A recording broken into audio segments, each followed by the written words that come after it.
I've been helping out at the bar after school, and over the last few summers, but Aggie doesn't pay me. She considers it chores. I get an allowance of $1 a week because that's what Aggie got from Grandpa Joe back in the day, and she refuses to adjust for inflation. I know that some months we're only just scraping by, so I shouldn't complain. But once I'm out of high school, Aggie will have to pay me for real, and I'll save up for a car so I can get a job in Delphi, where they have more than one bar that hasn't gone out of business, and then I can buy a house far out in the forest, like Grandma Margaret's, though smaller probably. Maybe just a trailer. Or a tent even, while I save up. But a fancy one, the kind with multiple rooms. My sister and I can live there, the two of us, and no one will be able to tell me what to do. But that's a long way off. Right now all I have is $50, saved up from my meager allowance and a few small tips from friendly regulars, in an envelope under my mattress. So I've got to compromise. I've got to play by the rules for a while to survive. Of course, if I stop sneaking out now, the stupid pastor is going to think it's because of him. He's going to think he won. The thought of giving him that satisfaction makes me almost as miserable as the prospect of having to repeat 9th grade.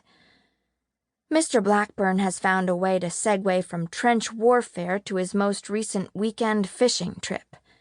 Henry, who sits 2 desks up and one to the right of me, turns around and draws a finger across his throat, sticks his tongue out, rolls his eyes back until there's nothing but white. I grin. Maisie, who sits at the desk next to me, notices and scowls. She and I used to be friends, but we drifted apart around the end of 8th grade when she started hanging out with a different group of girls. Cooler ones. She and Henry dated for most of last year, then broke up this summer. Henry turns around and I stare at the back of his neck. It's got this dusting of pale hairs, like the secret fur of a leaf.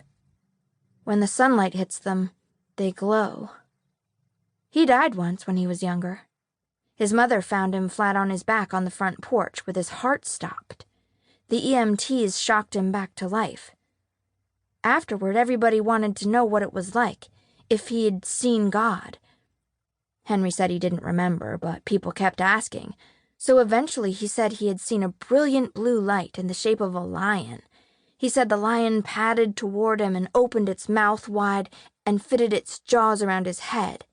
It held him there, teeth pressing against his skin, until he woke. He made that up, though. I know because he told me so himself. Told me he didn't see a thing, just darkness. Henry and I used to be friends, too.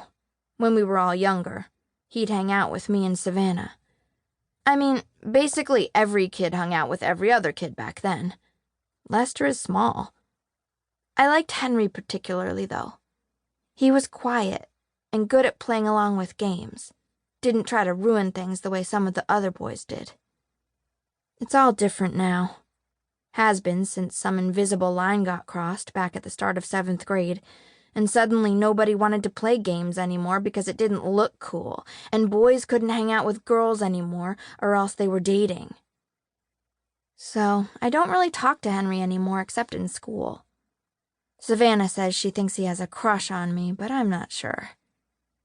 Sometimes when I'm sitting in history class, I will take whatever Mr. Blackburn is going on about and put Henry and me in it. Henry marching off to war, and me, hair shorn and disguised in men's clothing, marching off beside him. Henry mustard-gassed and shrapnelled, and me nursing him slowly back to health, cradling his bandaged head in my lap, gently sponging his wounds. It's always very tragic, whatever I imagine. I don't know if that's the fault of history or if there's something wrong with me, that I like to imagine Henry broken and bleeding, helpless, in need of rescue. Henry and I shot at, captured, tortured. Henry and I fugitives, persecuted, living in the woods, sleeping under the stars. Henry warming his frost-bitten fingers by the fire, and me catching rabbits for us to eat, breaking their necks swift as my sister does, but cooking them because I am not like my sister. Not really.